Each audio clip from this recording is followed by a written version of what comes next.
Olá, essa aula é sobre a abertura política e o fim da ditadura civil-militar no Brasil. Em 1974, chegou à presidência um general chamado Ernesto Geisel, que fazia parte do grupo castelista. Para quem não sabe o significado do que é o grupo castelista, na aula sobre repressão na ditadura eu expliquei o que era o grupo castelista e o que eram os generais da linha dura. Para simplificar, os castelistas são um pouco mais moderados, tá? Embora eles sejam muito parecidos os dois grupos, porque ambos pregavam a perseguição violenta à oposição, os castelistas eram um pouco mais moderados. No plano econômico, o Geisel lançou o segundo Plano Nacional de Desenvolvimento. Ele iniciou a substituição parcial da gasolina, lembrando que o preço do petróleo havia subido muito na época, pelo álcool. Também permaneceu tomando crédito emprestado de outros países, né? Esse crédito nesse período ele estava muito mais caro, então a dívida externa brasileira cresceu muito e a inflação também cresceu bastante no período. Lembrando que inflação nada mais é do que o aumento do preço dos produtos. Agora, o mais importante para nós sabermos são as decisões políticas tomadas durante o governo do Geisel. O Geisel ele passou a defender uma abertura política, que segundo ele seria lenta, gradual e segura. O que significa dizer isso? Que ele defendia que os militares deveriam devolver o poder aos civis, mas que os militares é que deveriam conduzir esse processo de abertura política de uma maneira, como ele mesmo diz, lenta, ou seja, bem devagar, de uma maneira gradual, passo a passo e segura. No caso, esse segura significa que deveria devolver sim a democracia ou devolver a presidência aos civis, mas após eliminar toda e qualquer oposição de esquerda ao governo. Para isso, ele acreditava que eles deveriam controlar tanto a oposição democrática como também os militares da linha dura que queriam radicalizar ainda mais o regime militar. O primeiro passo do governo do Geisel em direção a essa abertura política foi que em 1974, no primeiro ano do governo do Geisel, foi dada permissão para que acontecesse campanha eleitoral gratuita nas rádios e nas TVs. Até aquele período, durante a ditadura militar, não havia propaganda gratuita em rádio e TV. Em 1974, então, foi permitido que isso acontecesse. O MDB, que era o partido de oposição, entre aspas, ao regime militar, a oposição consentida, como expliquei na aula anterior, se aproveitou então dessa permissão para fazer campanha eleitoral gratuita na TV e rádio e passou a fazer algumas críticas bastante moderadas, umas críticas muito leves à ditadura civil-militar. E eles acabaram tendo um resultado muito bom, muito positivo nas eleições. Diante desse resultado positivo do MDB, o que aconteceu? Os militares da linha dura, que eram contra qualquer abertura política e queriam radicalizar ainda mais o regime, começaram a criar uma campanha afirmando que eram os comunistas novamente que estavam chegando ao poder, né? Uma viagem assim meio estranha, né? Mas eles diziam que eram os comunistas do Partido Comunista Brasileiro que estavam por trás da vitória do MDB, e isso fez com que a linha dura, que fazia parte do governo, que controlava os órgãos de repressão da ditadura militar, intensificasse ainda mais a repressão contra a esquerda, contra a oposição ao regime militar. É importante saber que, mesmo que o regime dissesse que havia a intenção de uma abertura política lenta, gradual e segura, na prática, nos porões da ditadura, a violência dos militares persistia. Ainda haviam sequestros, prisões, tortura, assassinato, pessoas desaparecendo. Um dos casos mais famosos da época é de um jornalista chamado Vladimir Herzog, que era editor-chefe da TV Cultura. Em outubro de 1975, ele foi chamado para depor no DOI-CODE, que era uma dessas delegacias de repressão política do regime. E logo depois de ter ido prestar o seu depoimento, ele foi encontrado morto na cela.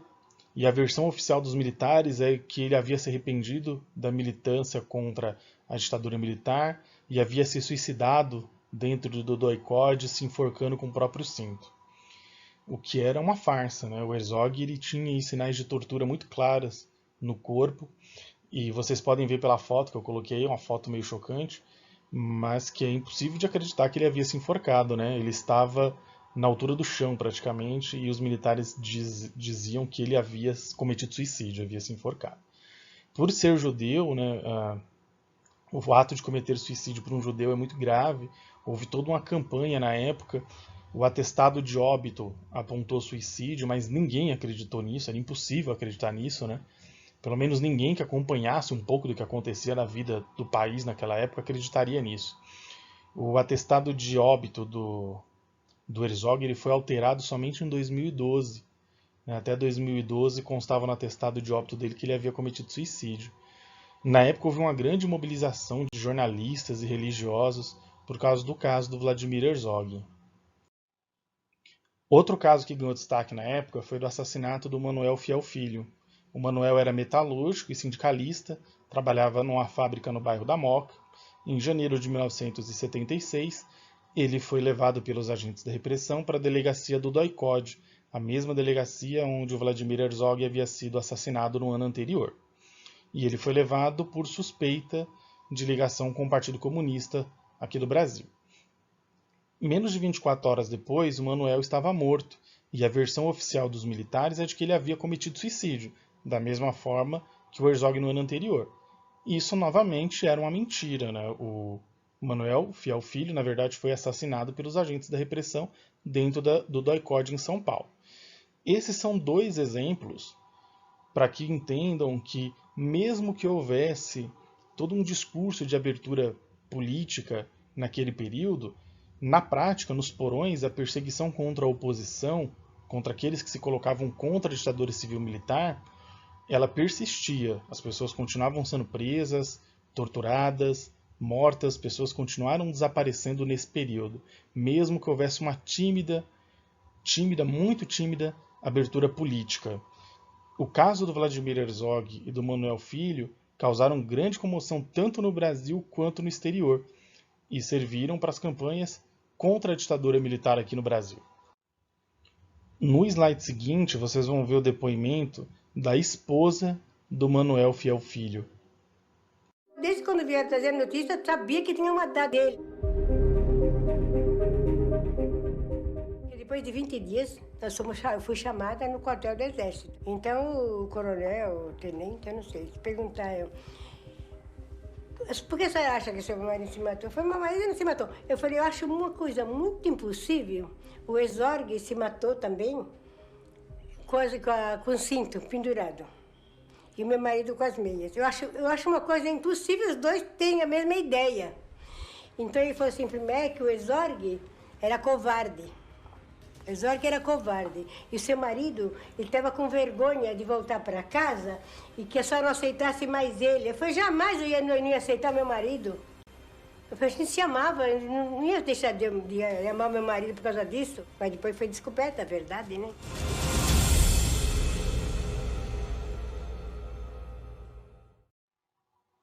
Para a gente compreender um pouco como era a situação política na época, a gente precisa saber que as manifestações democráticas contra a ditadura civil-militar elas estavam ganhando força, com pedido de retorno à democracia, de retorno ao voto direto, de anistia aos presos políticos, do fim da perseguição política. E diante dessa situação de aumento da oposição democrática ao regime, os militares, que falavam de uma abertura política, começaram a impor novas regras para limitar ainda mais a pouca participação política que existia na época.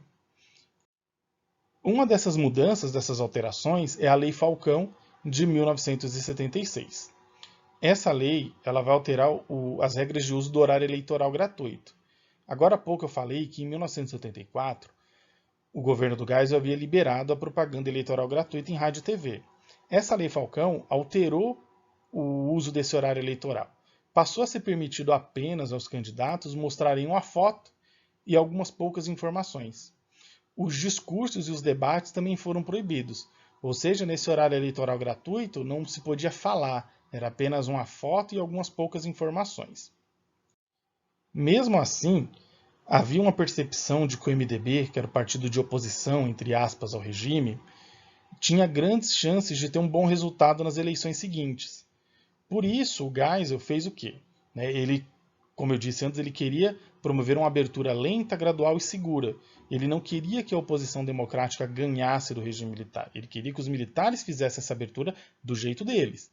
Para isso, ele precisou limitar as chances desse MDB de ter um bom resultado na eleição. Para isso, ele vai fechar o Congresso e vai impor algumas novas medidas, algumas novas regras para a eleição. É o chamado pacote de abril. Entre essas mudanças, teve uma alteração no mandato do próximo presidente, de 5 para 6 anos. Na época o mandato era de 5, seria para 6. Hoje, vocês sabem, o mandato de um presidente é de 4 anos. Também se criou a figura do senador biônico. O que significa isso? Que o governo militar, o regime militar, a ditadura, teria o direito de escolher diretamente 1/3 dos senadores. Ou seja, a cada 3 senadores, um seria escolhido diretamente pelos militares, pela ditadura. Cada estado tem direito a 3 senadores, desses 3 senadores, um seria escolhido direto pela ditadura. Outra mudança foi uma alteração no número de deputados federais por estado. No Brasil, cada estado tem um número diferente de deputados federais. Os estados com um número maior de eleitores têm um número maior de deputados, e os estados com um número menor de eleitores têm um número menor de deputados. Houve uma alteração de regra na época para favorecer os estados em que o governo tinha maior chance de vencer as eleições, que a Arena, que era o partido que sustentava o governo, tivesse maior chances. Tá? Mesmo assim, seguindo o programa de abertura política, em 1978, os atos institucionais, que eu conversei há 2 aulas atrás com vocês, foram todos extintos. Após o fim do governo do Geisel, chega à presidência um outro militar, o general João Batista Figueiredo, que havia sido escolhido inclusive pelo próprio Geisel para dar prosseguimento à abertura política, lenta, gradual e segura, de acordo com o interesse dos militares. O início do governo do Figueiredo é marcado por grandes manifestações que pediam anistia mesmo que perdão, pedia anistia aos presos políticos. Seria uma anistia ampla, geral e restrita, como vocês veem na imagem. No caso, essa anistia, para a gente entender, seria o perdão para os presos políticos, aquelas pessoas que haviam sido presas ou que estavam vivendo em exílio por serem perseguidas pelo regime militar por serem oposição à ditadura. Em 1979, a lei de anistia ela é promulgada pelo Figueiredo. Mas essa lei de anistia ela acabou sendo resultado de um acordo político. E por isso ela tem uma série de problemas. O problema mais sério dela, na verdade, é que essa lei de anistia ela acabou beneficiando também os militares e os seus apoiadores que haviam praticado tortura e assassinato. Ou seja, a lei de anistia, por um lado, ela permitiu que muitos dos presos políticos fossem libertados ou que muitos dos exilados políticos pudessem voltar ao país. Mas ela também acabou impedindo que os militares que haviam torturado e assassinado fossem presos pelos crimes que haviam cometido. Eles, inclusive, não foram punidos até hoje. E em 2018, alguns documentos da CIA nos Estados Unidos elas acabaram confirmando que o Geisel e outros presidentes durante a ditadura civil-militar, eles acabavam atuando ou permitindo ou dando aval para que a execução dos opositores fosse feita durante a ditadura militar. Ou seja, o Geisel e outros presidentes, eles não só sabiam, como eles autorizavam o assassinato dos opositores à ditadura. Outro movimento que também tem destaque nessa época é de um novo sindicalismo. Novos sindicatos foram criados, desvinculados do governo, e esses sindicatos eles conseguiram organizar grandes greves na época. Lógico que houve muita violência diante dessas greves, muitas pessoas foram presas também, mas grandes greves conseguiram ser organizadas. E essas greves elas pediam, além de direitos trabalhistas, de aumento salarial, exigiam também a volta da democracia, com destaque aí para as greves que acontecem aqui no ABC, em São Paulo. Dando continuidade ao processo de abertura política, em novembro de 1979 foi decretado o fim do bipartidarismo. Bipartidarismo é quando existem apenas 2 partidos. Vale uma lembrança aqui. Quando os militares chegam ao poder, um dos primeiros atos institucionais que eles vão impor para a sociedade colocou fim a todos os partidos políticos que existiam até então e criou no lugar deles apenas 2, Por isso bipartidarismo. Era a Arena, que era o partido de apoio à ditadura militar, e o MDB, que era a oposição que os militares permitiam que existisse. Ou seja, uma oposição que não podia fazer muito barulho. Para quem assistiu às aulas anteriores vai conseguir entender. Tá? Então, com o fim do bipartidarismo, o país se tornou um país pluripartidário, a Arena e o MDB foram extintos e no lugar deles surgiram novos partidos políticos. Isso significa que qualquer corrente ideológica, política pôde se organizar em um partido? Não, os militares não permitiram que todas as correntes ideológicas formassem os seus partidos. Mas o fim do bipartidarismo permitiu a existência de mais partidos políticos. A Arena, por exemplo, vai se transformar no PDS, o Partido Democrático Social. O MDB se transforma em PMDB. Por curiosidade, hoje em dia voltou a se chamar novamente MDB. É criado também o PP, que é o Partido Popular, formado por alguns dissidentes da Arena e também alguns políticos do MDB. O PTB, que era o Partido Trabalhista Brasileiro, que vai ser formado por um aparente do Vargas, né? Por isso o mesmo nome do Partido do Vargas, para quem assistiu às outras aulas. É criado o PDT, na figura do Brizola, que tinha o seu principal nome, e é criado também o PT, o Partido dos Trabalhadores, que vai reunir principalmente sindicalistas, intelectuais, setores da Igreja Católica, entre outros movimentos. Além disso, além do fim do bipartidarismo, também vai ser reestabelecidas eleições diretas para governador. E os partidos não alinhados ao regime vão acabar ganhando a eleição para governador em vários estados importantes. Acontece que essa abertura política, mesmo que muito tímida, mesmo que lenta, mesmo que feita para atender aos interesses dos próprios militares que estavam saindo do governo, ela acabou desagradando os setores das Forças Armadas da chamada linha dura, que eram aqueles militares que queriam radicalizar ainda mais o regime, que não queriam nenhum tipo de abertura política, mesmo que fosse lenta e gradual, mesmo que fosse atender nos interesses dos próprios militares. Esses militares da linha dura queriam então acabar com esse processo de abertura política, e para isso eles começaram a organizar atentados à bomba, para criar instabilidade política e para culpar a esquerda de cometer esses atentados. Tá? Tudo isso para tentar continuar, manter a ditadura e radicalizar ainda mais ela. E aqui vale uma observação, aliás, uma lembrança. Tá?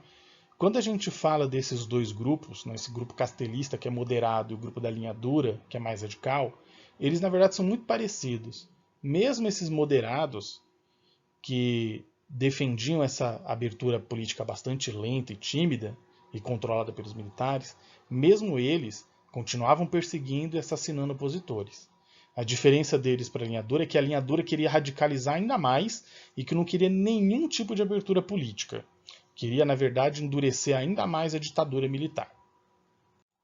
Um caso bastante famoso da época foi o atentado no Rio Centro. O Rio Centro é um pavilhão de exposição e de show que tem lá no Rio de Janeiro. Os militares da linha dura, que ainda faziam parte lá do governo militar, eles planejaram colocar uma bomba dentro de um pavilhão do Rio Centro, onde estava acontecendo um show político na época, né? Um show com muitos jovens, com milhares de jovens. A intenção deles era apagar as luzes do lugar, cortar a energia e explodir uma bomba lá dentro, com todo mundo trancado, o que terminaria por matar muita gente que estava no show. Acontece que, por imperícia dos militares, a bomba ela acabou explodindo antes. Ela explodiu dentro do carro dos militares que estavam levando a bomba. Havia 2 militares no carro, um morreu na hora da explosão e o outro foi hospitalizado e acabou sobrevivendo. Para vocês terem uma ideia, o exército na época disse que, na verdade, essa bomba ela foi um atentado da esquerda, um atentado dos comunistas contra os militares. O que na época já se desconfiava, né, que não parecia nada disso, e investigações que foram feitas depois do fim da ditadura militar acabaram por comprovar que, na verdade, eram os próprios militares que estavam carregando essa bomba, e a bomba acabou explodindo dentro do carro deles, não foi nenhum atentado da esquerda. Na verdade, eram os próprios militares da linha dura que estavam organizando esse atentado. E bombas foram colocadas e detonadas em outros lugares, banca de jornal, sede de órgãos como a OAB, por exemplo. Tá? No caso desse atentado no Rio Centro, na época, ninguém foi punido pelo que aconteceu. Tá? A bomba explodiu dentro do carro, Era evidente que os militares haviam colocado a bomba lá e o exército acabou não punindo ninguém. Para concluir a aula, outro movimento importante que aconteceu durante o governo do Figueiredo foi o movimento das diretas já. Acontece que em fevereiro de 1983, um deputado federal chamado Dante Oliveira, do PMDB, apresentou um projeto de emenda à Constituição que iria restabelecer a eleição direta para presidente. E isso acabou gerando várias manifestações pelo país, que reuniram milhões de pessoas, com a participação de políticos, sindicalistas, artistas, atletas, jornalistas, intelectuais, professores, religiosos, pedindo a volta das eleições diretas para presidente, ou seja, pedindo que essa emenda constitucional fosse aprovada. Esse movimento ganhou todo o país, teve amplo apoio popular, praticamente todas as pessoas eram favoráveis ao retorno das eleições diretas para presidente, mas quando esse projeto de emenda constitucional foi à votação no Congresso, ele acabou sendo derrotado, porque a maioria dos deputados que estavam lá acabaram apoiando a ditadura militar, os militares, e votaram contra a emenda constitucional que iria restabelecer as eleições diretas para presidente. Então, embora essa emenda constitucional não tenha sido aprovada, o movimento das diretas já teve um grande impacto, principalmente por demonstrar toda a insatisfação popular e todo o apoio que a população dava ao retorno à democracia e às eleições diretas para presidente. Eu espero que vocês tenham conseguido compreender o que eu expliquei nessa videoaula. Eu sei que é muito conteúdo para pouco tempo. Nas aulas seguintes, a gente vai discutir quais foram os impactos dessas diretas já para as eleições indiretas seguintes a presidente. E aí, nas próximas aulas, a gente vê se compensa continuar fazendo esse modelo de videoaula, caso vocês estejam acompanhando, ou se a gente tenta fazer algumas coisas mais simples. Obrigado.